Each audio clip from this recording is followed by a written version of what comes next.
For Friedman Media's Polity, I'm Lungile Nkompe. Joining me is author and political scientist, Professor Stephen Friedman, here to discuss his most recent book, Good Jew, Bad Jew. Your book offers critique of mainstream understandings of Jewishness. Can you talk to the title of your book, and what are the characteristics of a good Jew and a bad Jew?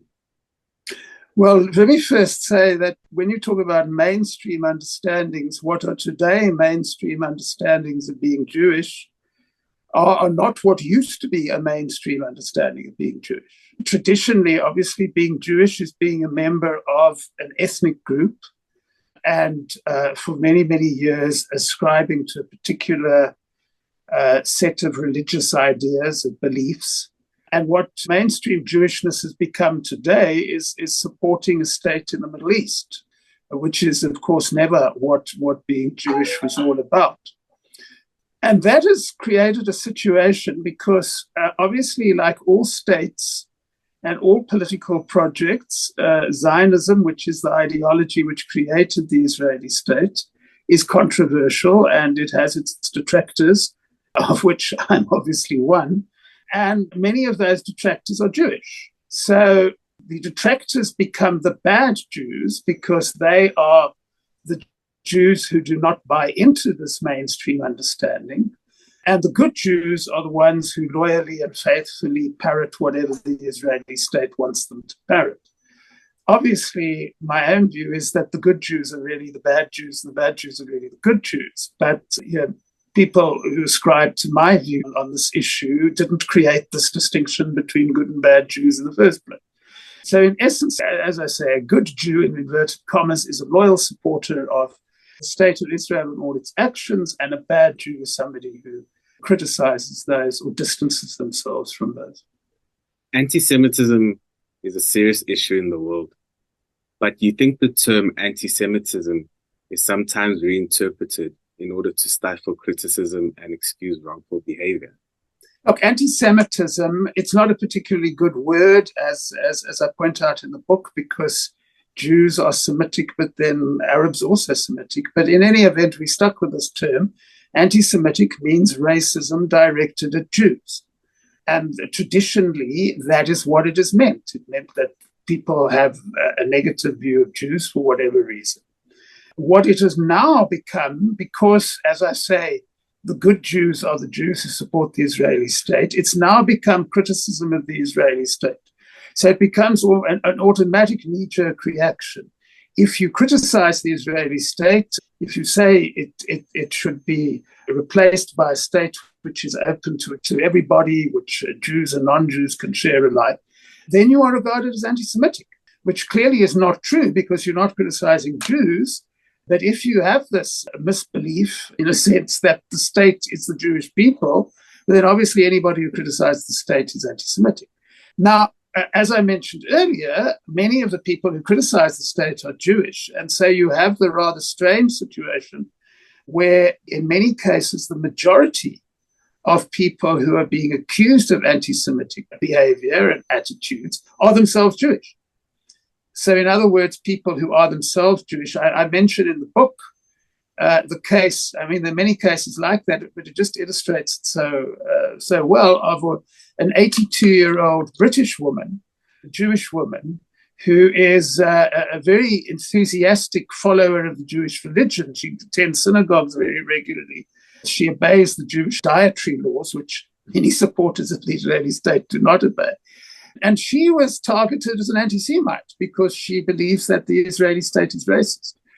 So what is happening is that attitudes towards a state are being misrepresented as attitudes towards people. And seeing that we are in South Africa, the best way of explaining this to people who are not familiar is, were people who opposed apartheid anti-white?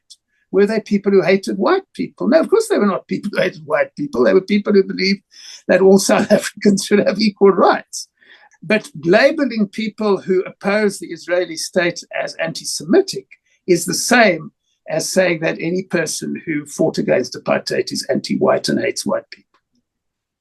Can you highlight some of the challenges associated with being critical of Israel as a Jewish person? Oh, well, at the very least, you are ostracized. You are not permitted to be part of the mainstream. I mean, obviously, it varies around the world. There are some, because the Jewish community in the United States, for example, is huge, it's big enough to have avenues of expression for Jewish people who are critical of the state of Israel. Whereas in South Africa, that's virtually non-existent. You have a small Jewish community, which is in lockstep behind the Israeli state.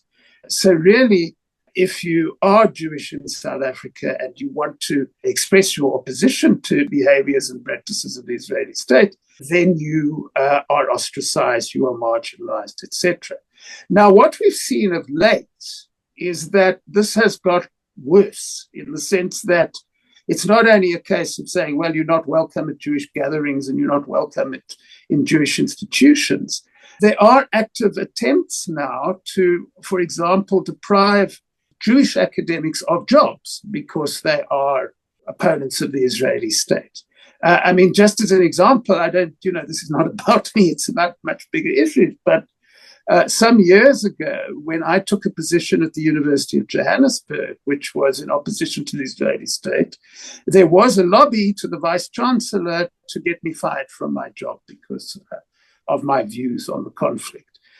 Fortunately, the vice chancellor paid absolutely no attention. But whereas the vice chancellor of UJ paid no attention, there are British universities which have thrown out Jewish academics who are critical of the state of Israel. There's huge pressure on American Jewish academics who take this position. So it's escalating in a sense. It's now, you're not just vilified, you're not just marginalized, your livelihood may be threatened as well. What do you think are the causes of the current rightward shift in Israeli politics towards a more ethnic nationalist view? Well, the point is that it's always been, that's another of the misconceptions. I do mention this in passing in the book, although that's not the main topic of the book. But the Israeli state has always been an ethnic nationalist project, by definition almost. It might have taken them until 2019 to pass a law saying that, look, this is a state for Jewish people only, and if you happen not to be Jewish, you don't really belong here. But that's what they've always thought. And previously, tactically, they felt it was necessary to be more moderate than they are now. But clearly, they don't feel that any longer. And certainly, as long as the present situation prevails and they can do just about anything they want, and in fact, judging by the last 3 weeks, anything they want, and will still enjoy the uncritical support of the United States of America and much of Western Europe, they will see no need to moderate their position. If you go back to the founding of the state, the first prime minister of the Israeli state was a man called David Ben-Gurion, who is now regarded as a sort of moderate, liberal person, etc. He wrote a letter to his son, which I mention in the book, which in effect said, we're accepting the situation at the moment, but in time we'll make sure that we conquer all those lands which we've compromised on at the moment. So the intention was always to create a state for one ethnic group on a territory in which there are multiple ethnic groups. And as we in South Africa know from our apartheid experience, is that when you do that, you can only do that by suppressing the other group. And it becomes inevitable over time, which is what's happened, that people will say, well, you're not doing enough. The reason these people are still around is because you haven't been strong enough. Remember that some of the right-wing candidates in the last Israeli election, their slogan was, who is the Lord of the land? So what they were saying is we need to teach these people a lesson, and we need to teach them a lesson about who is boss. Now, that sounds like a new and radical position. But in fact, in the 1920s, a man called Jabotinsky, who was a right-wing Zionist, wrote about what he called the Iron Wall. And what Jabotinsky said there is, look, the Palestinians, he called them Arabs, but the Palestinians are never going to accept a state by another people on their land. So the only way to have that state, said Jabotinsky, was to show them that resistance is pointless, because show them that who's in charge, show them who has the muscle, who has the strength. And although he was a right-wing Zionist, his position was adopted by other Zionists who were supposed to be liberal and even call themselves left-wing. So really the whole state has been based on this principle of the iron wall, which is don't negotiate, don't compromise, show them who's boss, and then they will get the message and let us do what we want to do. And all that's happening at the moment, quite frankly, is that's becoming more explicit than it was before.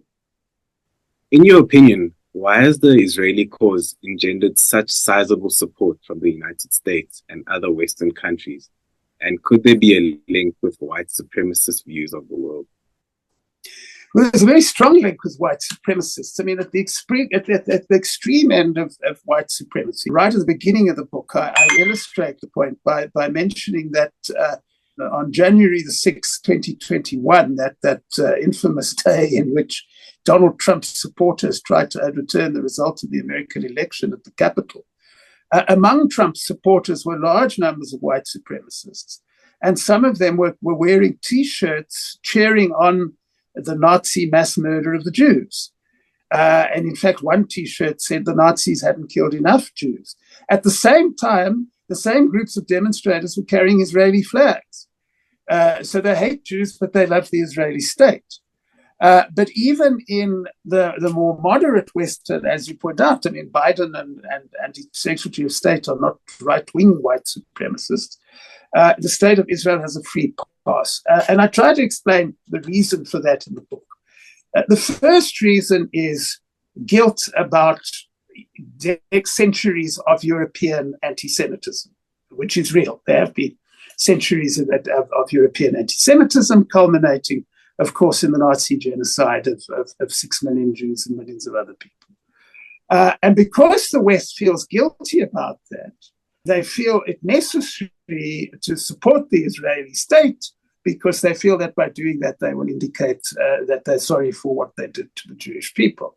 Now, that is a very colonial thing to do, because, of course, what they're doing is they're forcing millions of Palestinians to suffer for what white Europeans have been doing to Jews centuries. The Palestinians must pay the price for the Nazis and for all the other anti-Semites. But there's also something else going on there, which is that many Jews have, there've been Jews in Europe for centuries, many centuries. And although those Jews lived in Europe, they were not quite accepted in Europe. And one of the effects of the Nazi genocide was to so horrify the Western world that Jews now became acceptable as Westerners. And this dovetailed very well with what was happening, what the Israeli state was all about.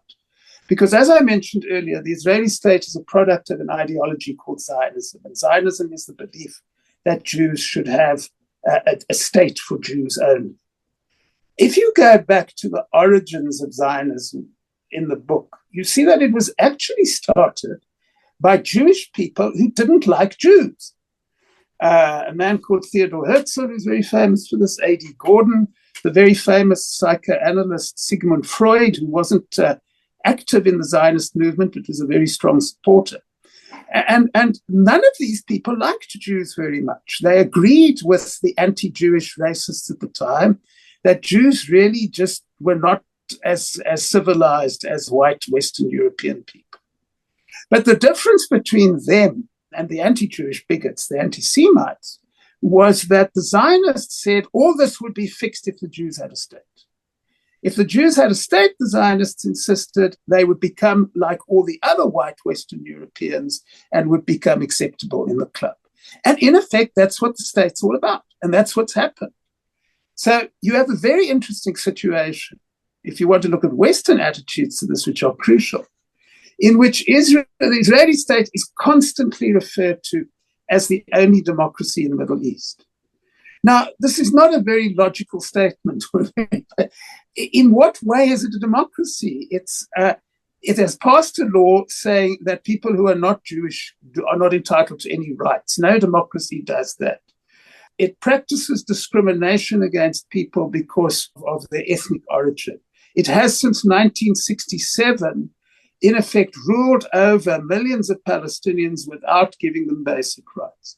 And then, just to illustrate the point, when in the early 2000s, the Palestinians hold an election and they elect a party which the Americans and the Israeli state doesn't like, then that result is overturned and we're living with the results of that now.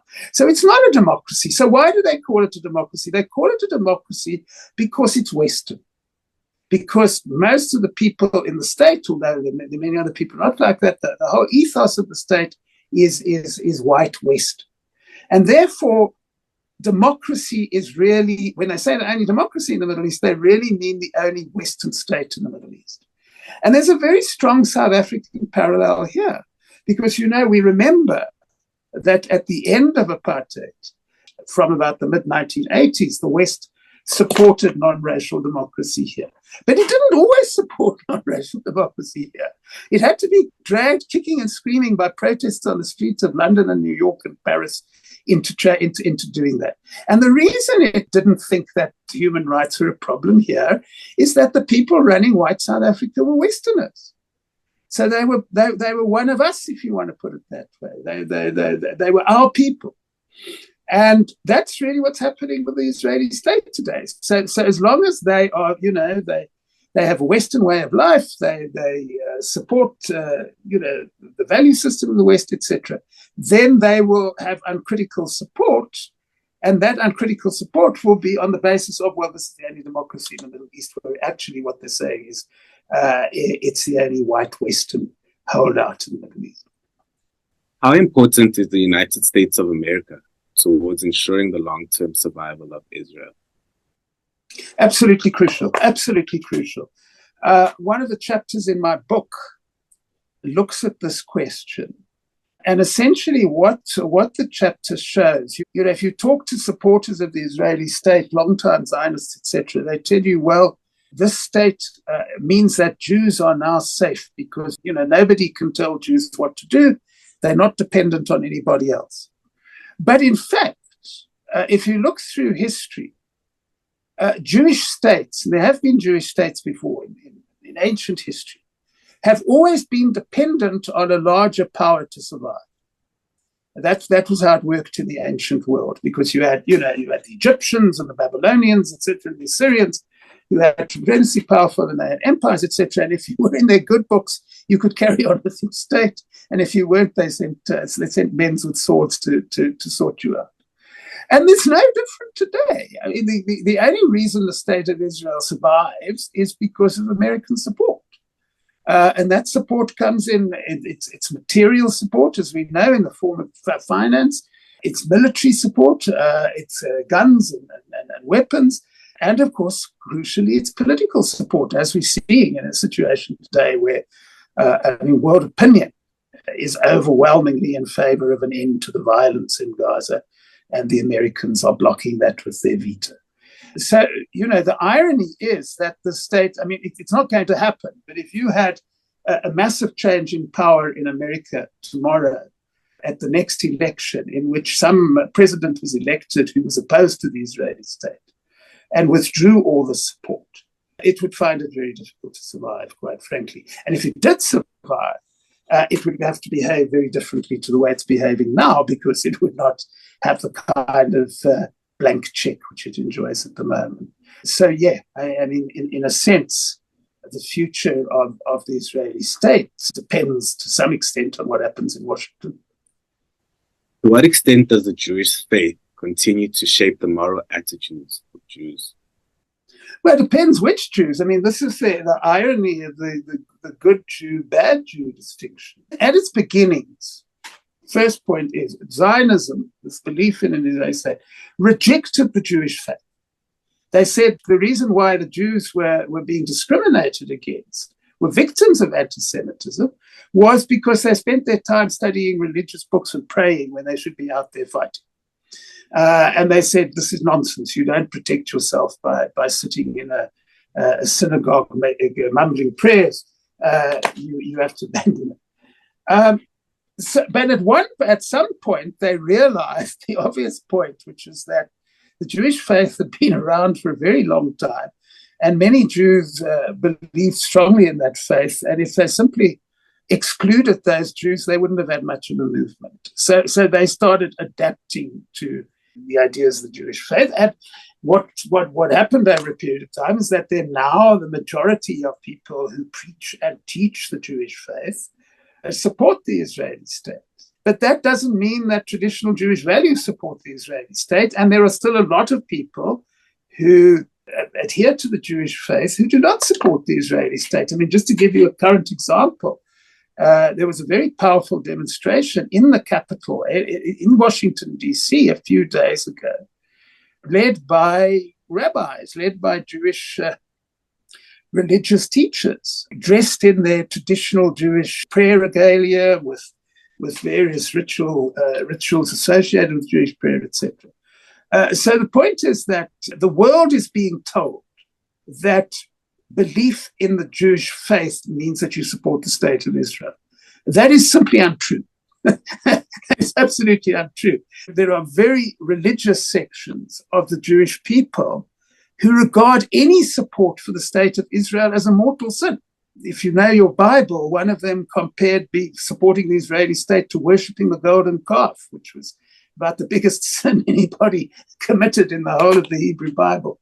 So I think the best way to put this is that Jewish faith is now contested. There are those people who adhere to the Jewish faith who support the Israeli state.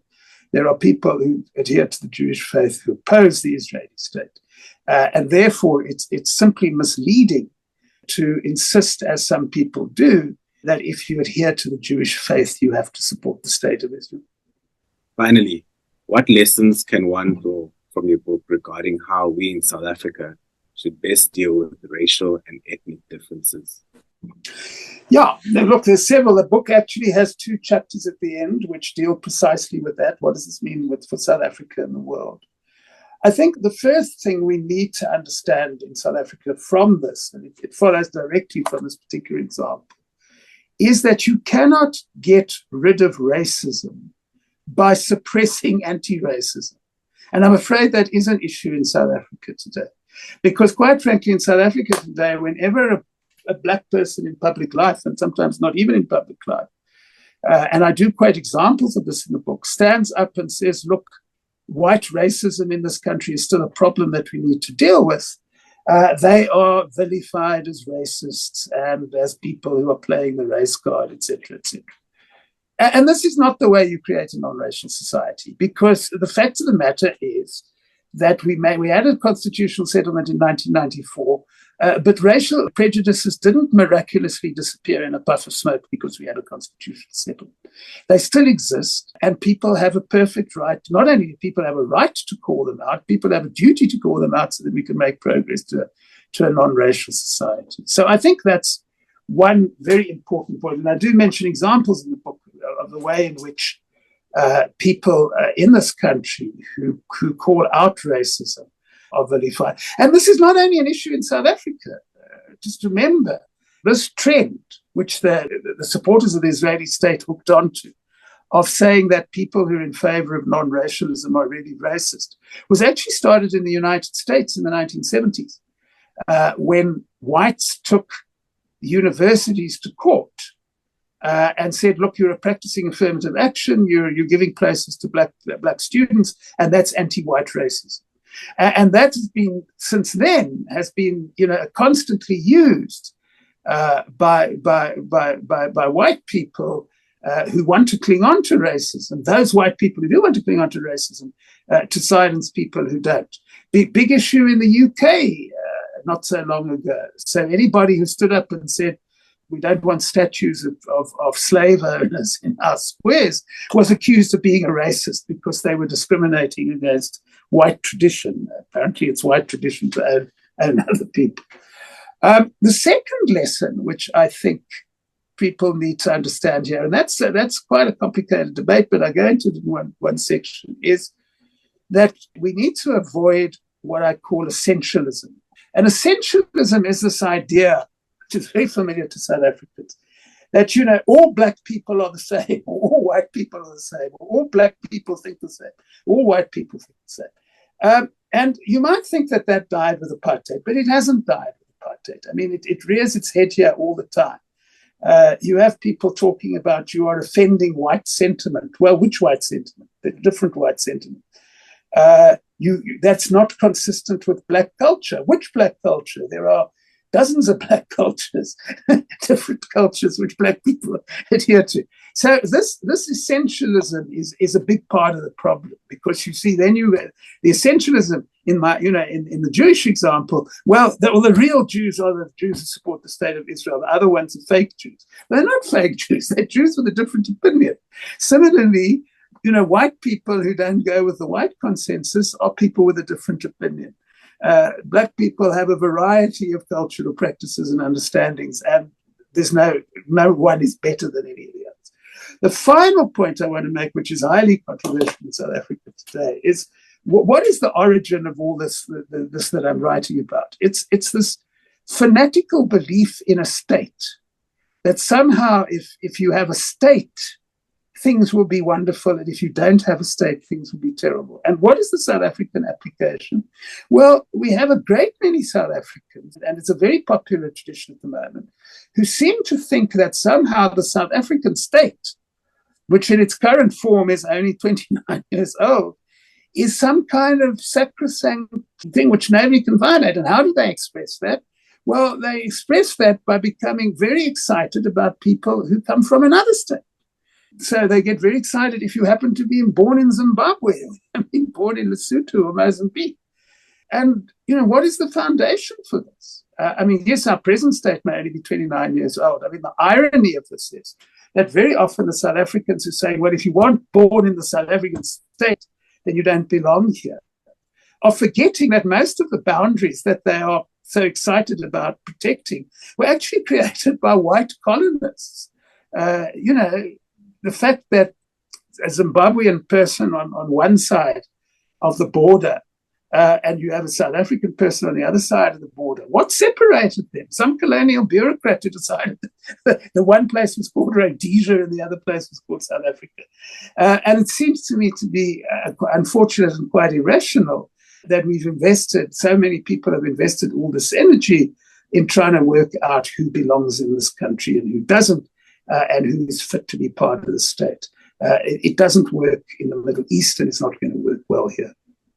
That was author and political scientist, Professor Stephen Friedman, discussing his latest book, Good Jew, Bad Jew.